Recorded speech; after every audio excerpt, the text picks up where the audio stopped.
बरनऊ रघुबर विमल जस जो दायक फल चार। सियावर राम जय जय राम मेरे प्रभु राम जय जय राम। सियावर राम जय जय राम मेरे प्रभु राम जय जय राम। बुद्धिहीन तनु जान के सुमिरो पवन कुमार। बल बुद्धि विद्या देहु मोहि हरहु कलेस विकार। सियावर राम जय जय राम मेरे प्रभु राम जय जय राम। सियावर राम जय जय राम मेरे प्रभु राम जय जय राम। जय हनुमान ज्ञान गुण सागर। जय कपीस तिहु लोक उजागर। रामदूत अतुलित बल धामा। अंजनी पुत्र पवन सुत नामा। महावीर विक्रम बजरंगी। सुमति निवार सुमति के संगी। कंचन बरन विराज सुबेसा। कानन कुंडल कुंचित केसा। हाथ वज्र और ध्वजा विराजै। कांधे मूंज जनेऊ साजै। शंकर सुवन केसरी नंदन। तेज प्रताप महाजगबंदन। विद्यावान गुणी अति चातुर। राम काज करिबे को आतुर। प्रभु चरित्र सुनिबे को रसिया। राम लखन सीता मन बसिया।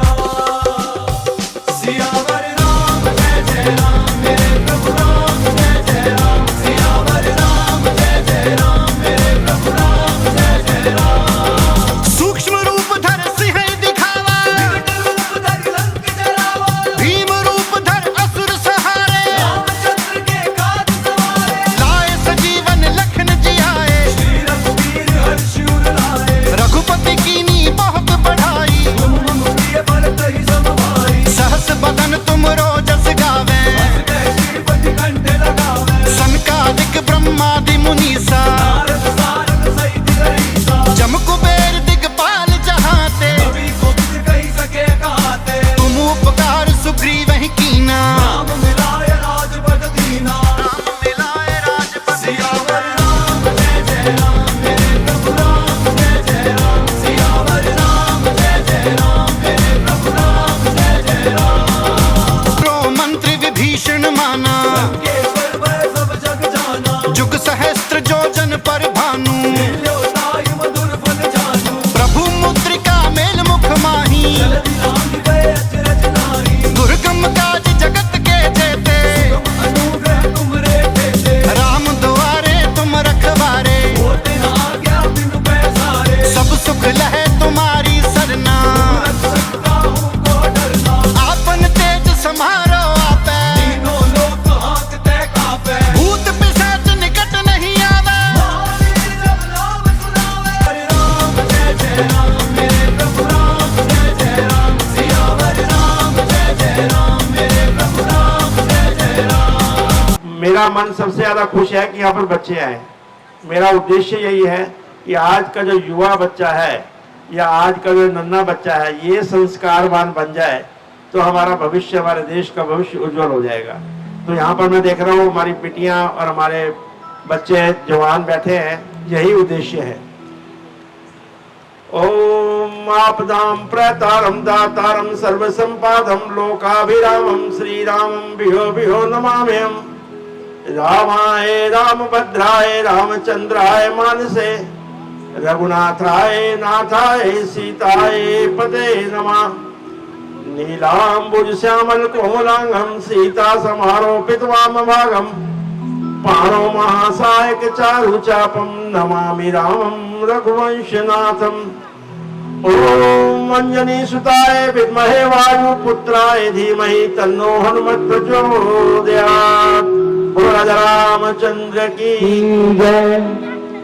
सर्वप्रथम मैं जो भी आयोजक करता है और इस सोसाइटी के जितने भी रेजिडेंट्स हैं, निवासी हैं, उन्हें साधुवाद नमन, क्योंकि ईश्वर कृपा से ही ईश्वरीय कार्य संभव होता है। आज यहाँ पर लगभग 14 महीने पूर्व हमने एक हनुमान चालीसा पाठ की मुहिम शुरू की थी, जिसमें गोसाई जी ने बताया कि लगभग 6.25 लाख पाठ हो चुके हैं, 275 स्थान पे हो चुका है, लगभग 45,000 लोग जुड़ चुके हैं। सवाल संख्या का नहीं है, प्रश्न इस बात का उठता है कि इसके करने से लोगों के जीवन में परिवर्तन क्या आया है। प्रायः हमारे ग्रंथ जितने भी हैं, मैं कहूंगा 90% लोगों को हमारे ग्रंथ, हमारे वेद, हमारे शास्त्र, हमारे पुराण, हमारे उपनिषद, हमारी नीतियां, इनकी जानकारी नहीं है। और तो और किसी बच्चे से पूछा जाए कि वेद कितने हैं, पुराण कितने हैं, शास्त्र कितने हैं, उपनिषद कितने हैं, मूल उपनिषद कितने हैं, बड़ों को भी ये नहीं मालूम होगा। ये हमारा दुर्भाग्य है, क्योंकि हमारे बुजुर्गों ने हमारी भारतीय संस्कृति, हमारे त्योहार, हमारे रीति रिवाज जो बनाए थे सब धर्म के आधार पर, लेकिन अब वो कर्म कांड बन के रह गया है, मात्र औपचारिकता। शादी विवाह वाले दिन पंडित जी फेरे करवा रहे हैं, दूसरी तरफ चीयर्स हो रही है। ये है हमारा दुर्भाग्य, क्योंकि विवाह भी एक संस्कार है। तो मैंने सोचा, वेद मैंने पढ़े नहीं है और मुझे समझ भी नहीं आते हैं। शास्त्र और पुराण, 18 पुराण हैं, 6 शास्त्र हैं, 108 उपनिषद हैं, 13 मूल उपनिषद हैं, 4 वेद हैं, 5वां वेद आयुर्वेद को भी गिन सकते हो। लेकिन इन सबको समझाने के लिए निरंतर बहुत स्वाध्याय की जरूरत है। तो मैंने सोचा एक हनुमान चालीसा छोटा सा गुटका है। बच्चों प्लीज आप शांत रहो, बच्चों प्लीज, इतने अच्छे अच्छे बच्चों, आप डिसिप्लिन बच्चे हो। आपकी मम्मी कह रही थी सबसे अच्छी बच्ची है हमारे पूरी कॉलोनी के अंदर। तो ये जो हम बात कर रहे हैं वेदों की, शास्त्रों की, पुराणों की, ग्रंथों की, तो मैंने सोचा वो तो असंभव है। हनुमान चालीसा एक छोटा सा गुटका है, 40 चौपाइयां का, उसके अंदर हमारी पूरी मैनेजमेंट छुपी हुई है। उसके माध्यम से ये मुहिम एक वट वृक्ष का रूप ले लेगी। मुझे भी ऐसा नहीं मालूम था। कोशिश करता हूं, तब से स्वाध्याय करता हूं, फिर उसी विषय की समीक्षा करता हूं, फिर उसका मंथन करता हूं, फिर उसका चिंतन करता हूं, फिर आकर के आपके जैसे साधकों के साथ साझा करता हूं। मैं आपकी सूचना के लिए बता दूं, ना तो मैं ब्राह्मण हूं, ना मैं विप्रवर हूं, ना मैं कोई विद्वान हूं। मैं एक उद्योगपति हूं। मेरी अपनी 9 फैक्ट्रियां चल रही हैं, लेकिन ये मुझे ईश्वर ने प्रेरणा दी है कि भाई ये काम भी तुम्हें करना है। क्योंकि बाल्यकाल में गोसाई जी बैठे हैं, ये भी गस्टेड ऑफिसर रिटायर्ड है अभी दिल्ली सरकार से, मेरे साथ इकट्ठे रामायण पढ़ते थे बाल्यकाल में। वो संस्कार कभी भी जागृत हो सकता है। तो मन में आया कि जो हमने बचपन में पाया, अब इस आयु में आकर के हम साझा करेंगे आपस में। तो उस निमित्त हमने, कई लोग पूछते हैं जी आप कितने पैसे लेते हो। मैंने कहा भैया हम पैसे लेते नहीं, हम पैसे देते हैं। कई ऐसे मंदिर हैं जो हमारा रूटीन का खर्चा होता है भी हम नहीं कर सकते, साउंड सिस्टम है, म्यूजिक सिस्टम है, तो वहां पर हम कोशिश करते हैं अपने ही जेब से, क्योंकि जो ईश्वर का प्रसाद बट रहा है वो मंदिर सक्षम नहीं है। तो हमारा फर्ज बनता है कि वहां जाकर के ये ज्ञान की गंगा बहाएं, अमृत वर्षा वहां पर जाकर के बहाएं। विषय आता है सुंदरकांड। सुंदरकांड हमारे तुलसीकृत रामायण है। वैसे 300 प्रकार की रामायण है, 300 प्रकार की रामायण है और हर भाषा में रामायण है। जो हमारी वाल्मीकि जी की, जिसे महाकाव्य कहते हैं, उसके बाद यदि अधिकतर लोगों द्वारा पढ़ी जाती है, जिसका स्वाध्याय किया जाता है, वो है तुलसीकृत रामचरित मानस। मानस का अभिप्राय होता है मानसरोवर, यानी कि जिसके अंदर कभी भी आप स्नान कर सकते हैं। सुबह कर सकते हैं, दोपहर को कर सकते हैं, शाम को कर सकते हैं, सायंकाल में कर सकते हैं, प्रातः काल की बेला में कर सकते हैं, मध्य रात्रि में कर सकते हैं। मानसरोवर में स्नान करने के लिए कोई शर्त नहीं है। इसी प्रकार रामचरित मानस को पढ़ने के लिए कोई शर्त नहीं है। आप कभी भी पढ़ सकते हैं, कैसे भी पढ़ सकते हैं, लेटे हुए पढ़ सकते हैं। कहीं नहीं लिखा कि नहीं जी आपने आसन बिछा करके, ठीक है, वो नियम है, वो हमारे बुजुर्गों ने, हमारे ब्राह्मणों ने, हमारी साधु संतों ने जो नियम बनाए। लेकिन आप अगर स्वाध्याय कर रहे हैं, किसी वजह से तबीयत खराब है, आप लेटे हुए हैं, तो भी आप कर सकते हैं। अब ये जो रामचरितमानस है बहुत गूढ़ विषय है, सबसे सरल भाषा। एक वॉलंटियर भाई साहब यहाँ खड़ा कर दो, बच्चों को थोड़ा सा, क्योंकि गंभीर विषय लेने वाला हूँ, थोड़ा बच्चे अनुशासन में रहेंगे, बहुत अच्छा रहेगा। एक वॉलंटियर यहाँ पर खड़ा हो जाए। तो ये जो सबसे सरल भाषा में यदि कोई ग्रंथ है तो रामचरितमानस है। ये है अवधी भाषा में। आप कह सकते हो कि जिसको हिंदी आती है, इसको यदि आप गंभीरता से पढ़े तो आपको इसके भावार्थ भी अपने आप ही समझ आने शुरू हो जाएंगे। रामचरितमानस जितने भी हमारे ग्रंथ हैं, उदाहरण के तौर पे गीता, भागवत गीता, गुरु ग्रंथ साहब, हनुमान चालीसा, रामचरितमानस, इनके यदि हम प्रथम और अंतिम शब्द का भावार्थ भी समझ लें तो इसका मतलब है कि हमने उस ग्रंथ को समझ लिया। उदाहरण के तौर पर रामचरितमानस का सबसे प्रथम शब्द है वर्ण। वर्ण का अभिप्राय होता है अक्षर, कहते हैं वर्णमाला का खा गा। तो सबसे पहला शब्द रामचरितमानस का है वर्ण, और अंतिम शब्द है मानवा। हे मानव, तेरे मुंह से निकला हुआ यदि शब्द या अक्षर संतुलित है, मर्यादित है, क्योंकि हम बात करें मर्यादा पुरुषोत्तम भगवान राम की, यदि तेरे मुखार बिंद से निकला हुआ शब्द या वर्ण या अक्षर हे मानव संतुलित है, मर्यादित है, तो तूने पूरी रामायण पढ़ ली। इसी प्रकार अगर गीता को आप पढ़ते हैं, बहुत लोग कहते हैं मैंने गीता पढ़ी है, वो पढ़ना नहीं है, वो एक औपचारिकता है। पहला शब्द है गीता का धर्म, धर्म क्षेत्रे कुरुक्षेत्रे। अंतिम शब्द है मम, मम मीन्स मेरा। यहां धर्म का अभिप्राय मंदिर में घंटी बजाना नहीं है, यहां धर्म का अभिप्राय है हमारा कर्तव्य। मम मीन्स मेरा। मेरा कर्तव्य क्या है, मेरा समाज के प्रति क्या कर्तव्य है, मेरा बच्चों के प्रति, पत्नी के प्रति, पत्नी का पति के प्रति, और मंदिर में हमारा ब्राह्मण के प्रति हमारा क्या कर्तव्य और हमारा राष्ट्र के प्रति क्या कर्तव्य। तो यदि हमने अपनी कर्तव्य परायणता को समझ लिया तो हमने समझ लो गीता भी समझ ली। इसी प्रकार गुरु ग्रंथ साहब का पहला शब्द है एक ओंकार, सतनाम, कर्ता पुरुष, निर्भय, एक, और अंतिम शब्द है 20। 20 का मतलब है 5 ज्ञान इंद्रियां हैं, 5 कर्म इंद्रियां हैं, 5 प्राण हैं, 5 उपप्राण हैं हमारे अंदर। यदि हमने अपनी इंद्रियों को वशी में कर लिया, वशीभूष कर लिया, तो हम उस एक के साथ, एक कौन है, एक ओंकार, ईश्वर एक है, परम सत्ता उसकी एक है।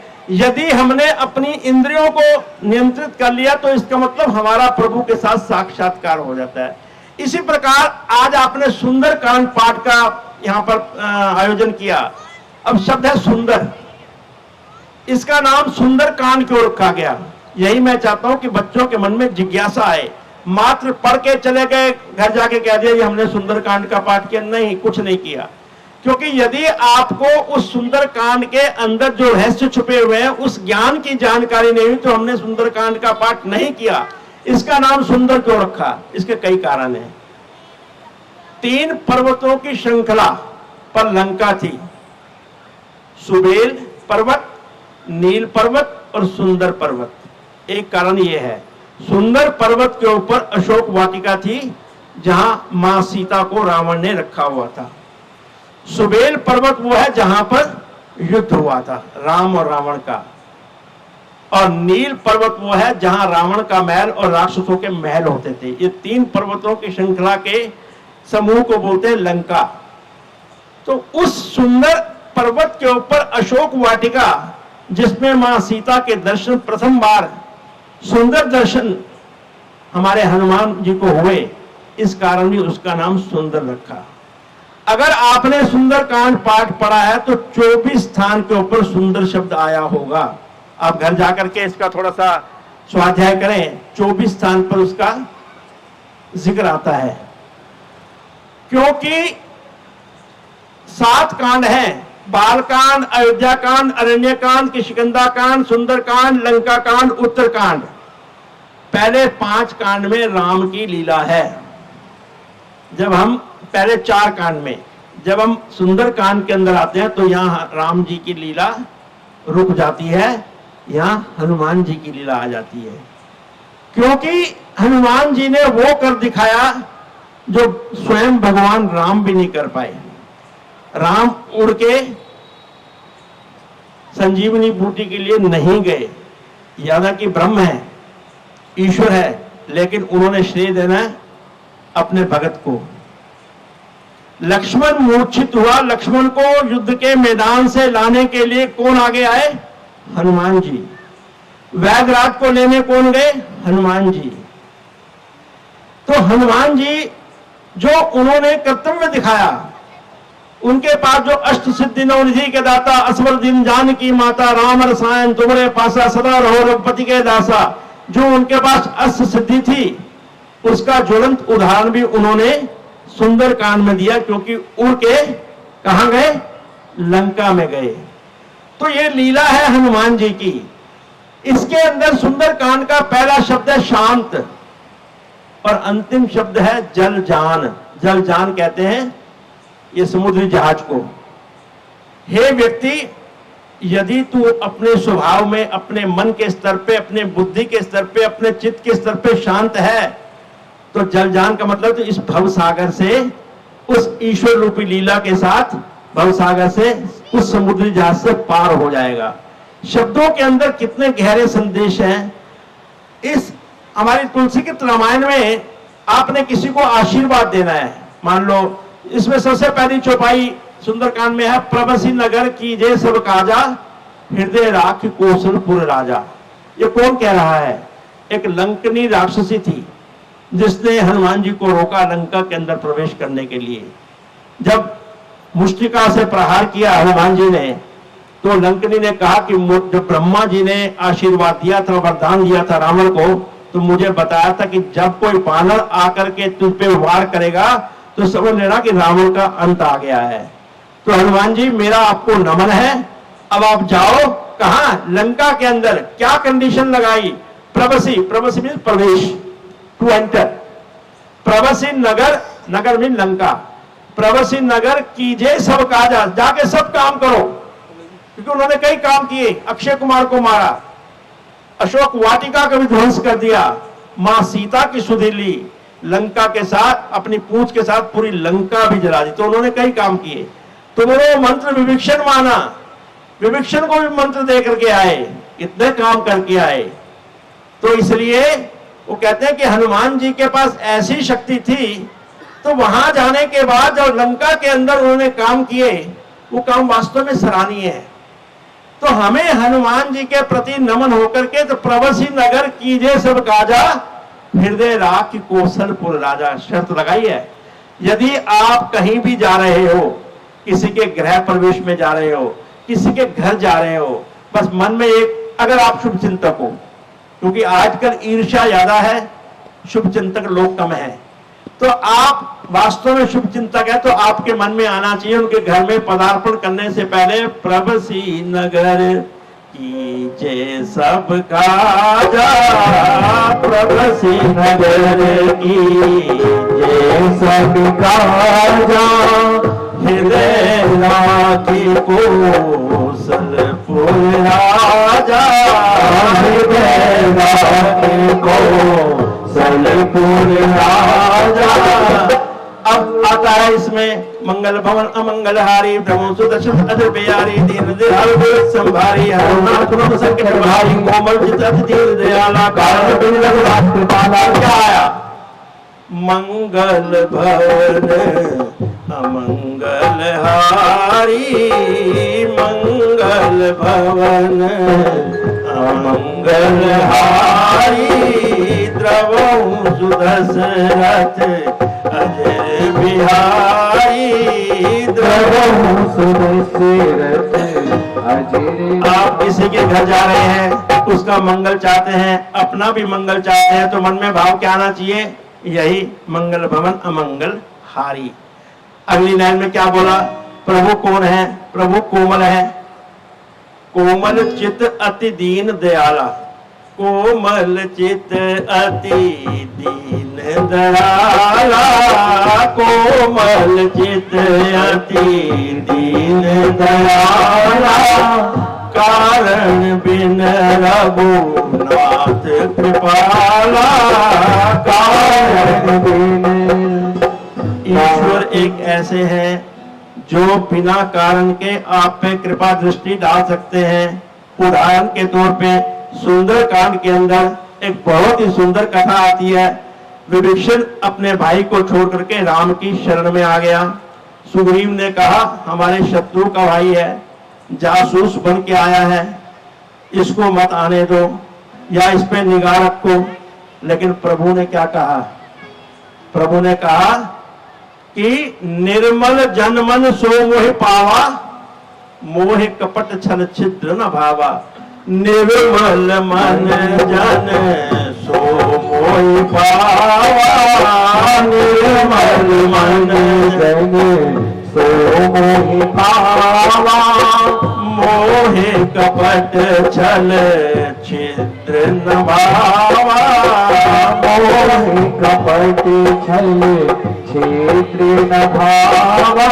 भगवान राम ने बड़े सुंदर शब्दों में कह दिया कि हे सुग्रीव, यदि उसका मन निर्मल है, उसमें छल नहीं है, उस पे कपट नहीं है, अगर ये सब है तो मेरे समीप नहीं आ पाएगा। आज आप यहाँ राम दरबार में आए हो, इसका ना कहीं अपने छल को, अपने कपट को रख के आए हो, अपनी निर्मलता को साथ लेकर के आए। तो ये प्रभु की विशेषता है। तभी आपको अपने, नहीं तो कोई ना कोई फोन आ जाएगा कि घर के अंदर प्रॉब्लम आ गई है, आप चले जाओगे। जब व्यक्ति निष्कपट होकर के प्रभु के दरबार में जाता है तो प्रभु उसको दर्शन देते हैं। इसी प्रकार आपने देखा कि विश्वामित्र जी जब राम का विवाह होने लगा तो उनकी आंख मिल गई सीता के साथ पुष्प वाटिका के अंदर।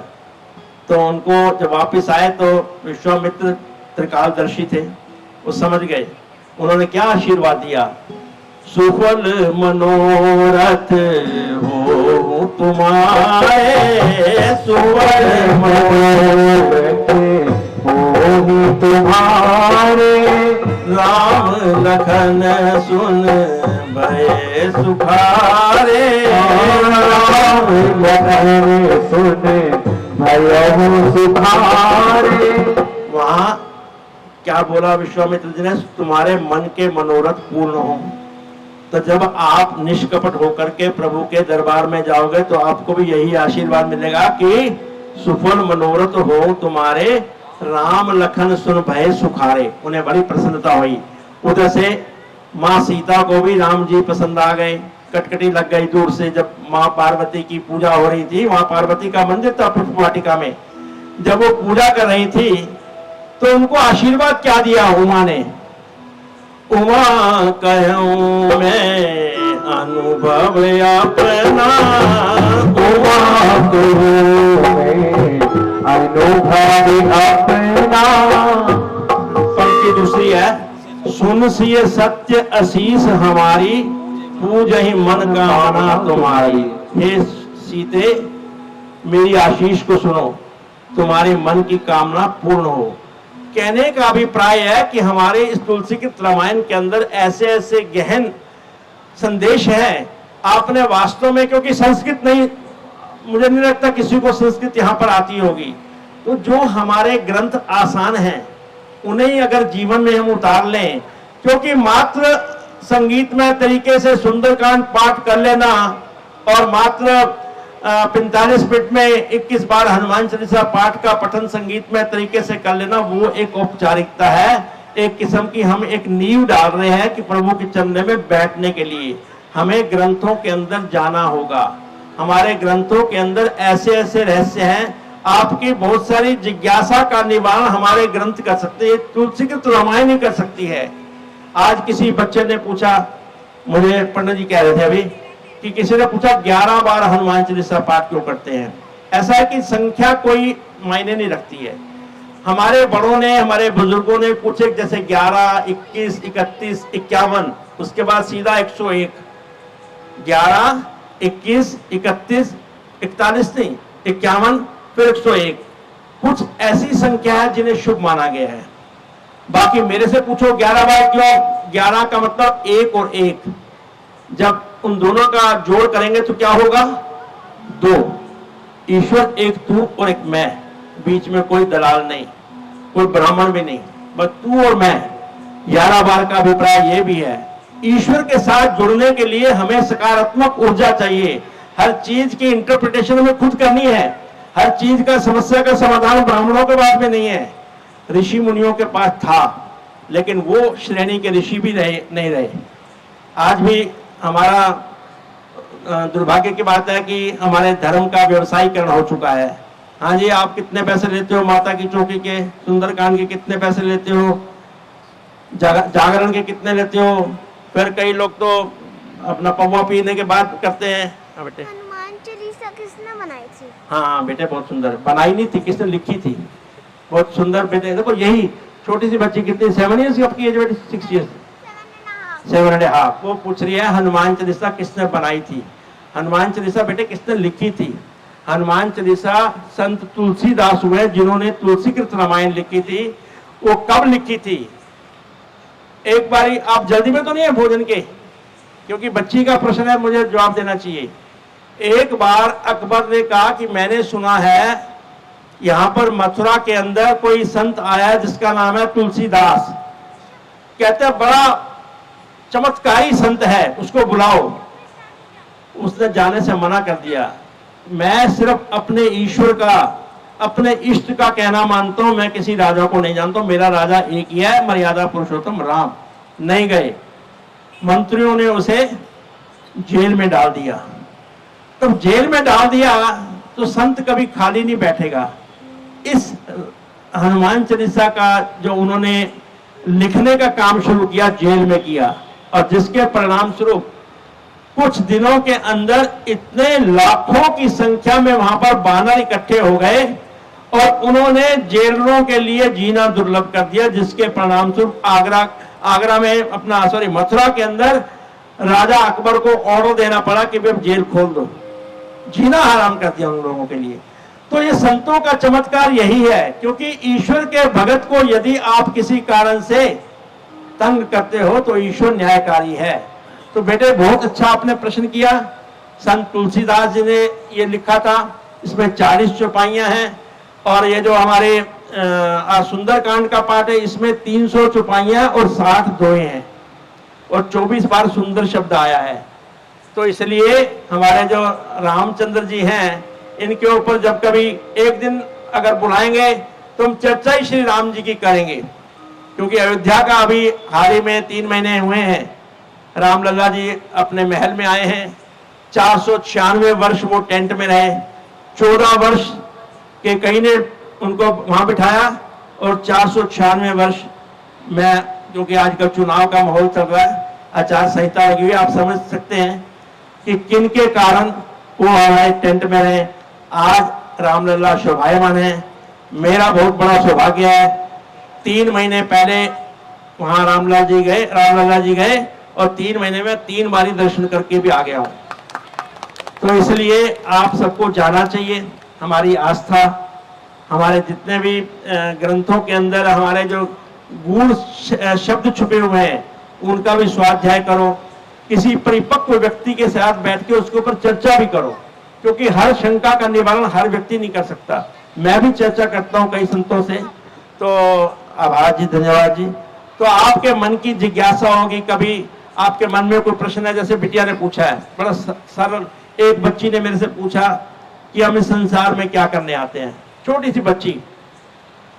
मेरा मन भी गदगद हो गया और मेरा मन गंभीर भी हो गया। मैंने कहा बेटे, हम 2 कारणों से इस संसार में आते हैं। पहला है हास्य, कि हम मरने के लिए आते हैं। कोई ऐसा है जो कहता हो कि मैं जिंदा रहने के लिए आता हूं? कोई भी ऐसा नहीं है। राम भी गए, कृष्ण भी गए, रावण भी गए, कंस भी गए, डॉक्टर भी गया, हकीम भी गया, रोगी भी गया, कोई नहीं रहा। क्यों? जो मेरा निराकार रूप है, ब्रह्म स्वरूप, वो रहता है। बाकी जो शरीर से आया, ये पंच तत्व का शरीर पंच तत्व में चला जाता है।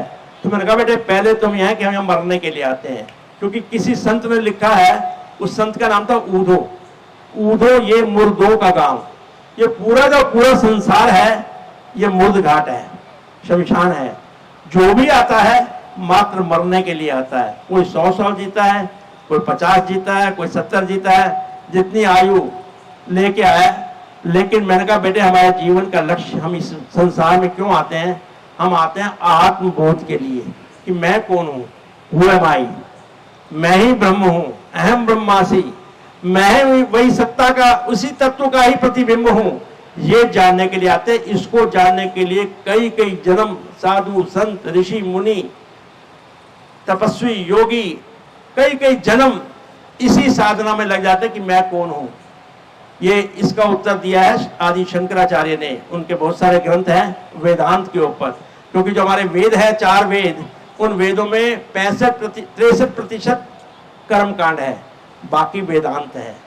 वेदांत का मतलब जहां वेदों का भी अंत हो जाए। तो उस प्रकार की अगर आप गहन अध्ययन करेंगे, स्वाध्याय करेंगे, तो आपके मन के अंदर जिज्ञासा भी उठेगी, प्रश्न भी, और प्रश्न का उत्तर भी आपको स्वयं मिलेगा। लेकिन उस स्थिति आने के लिए आदमी कहता है कि मैं भगत हूं, हम भगत नहीं है। हनुमान जी को भगत का स्टेटस कब मिला? अंत काल रघुवरपुर जाई, जहां जन्म हरि भगत कहाई। अंत काल में जाकर के, अयोध्या में जाकर के मर्यादा पुरुषोत्तम राम के चरणों में उन्हें अंत काल रघुवरपुर जाई, जहां जन्म हरि भगत, उन्हें आजीवन भगत का स्टेटस मिला। तो इसलिए हम तो उस श्रेणी में अभी बिल्कुल नहीं आते, लेकिन शुभारंभ हमें अभी से करना चाहिए। चाहे 10 मिनट स्वाध्याय करें, चाहे आधा घंटा करें, बच्चों के साथ बैठे, बच्चों के मन में जिज्ञासा जो हो उनका अगर आप उत्तर दे सकते हैं तो आप दें, नहीं दे सकते किसी भी ऐसे विद्वान से, ऐसे प्रबुद्ध, किसी ब्राह्मण से, किसी विप्रवर से। बहुत सारे शिक्षित लोग हैं, कई बड़े बड़े बिजनेसमैन हैं जिन्होंने बहुत अच्छा स्वाध्याय किया है। एक स्वामी अखंडानंद जी हुए वृंदावन में, बहुत बड़े उद्योगपति थे, लेकिन क्या उन्होंने विलक्षण ग्रंथ लिखे हैं, क्या उनका स्वामी अखंडानंद जी जैसा संत नहीं हुआ। तो ऐसा है कि ये जो सफेद चोड़ों के अंदर भी बहुत सारे संत आपको मिल जाएंगे। तो बच्चों की जिज्ञासा को आने वाले, अगर हमने विश्व गुरु बनना है, वैसे तो बने हुए हैं, लेकिन आर्थिक दृष्टिकोण से विश्व गुरु बनना कोई बड़ी बात नहीं है। संस्कार के हिसाब से यदि हमारा आज का युवा जो 65% है, आबादी 35 साल से नीचे की, वो अगर संस्कारवान बन गया तो वास्तविक विश्व गुरु हम तब बनेंगे। इन्हीं शब्दों के साथ मैं अपनी वाणी को विश्राम देता हूँ। यदि किसी के मन में कोई जिज्ञासा हो, मैं यहाँ हूँ। बाकी मैं कोई विद्वान नहीं हूँ। कहीं मेरे से आप संस्कृत में कहते प्रतियोगिता शुरू कर दो, लेकिन कोई मन में, कोई संसारी व्यक्ति के मन में अध्यात्म की जिज्ञासा है तो कोशिश करूंगा आपकी जिज्ञासा का निवारण करने के लिए। बोले राजा रामचंद्र की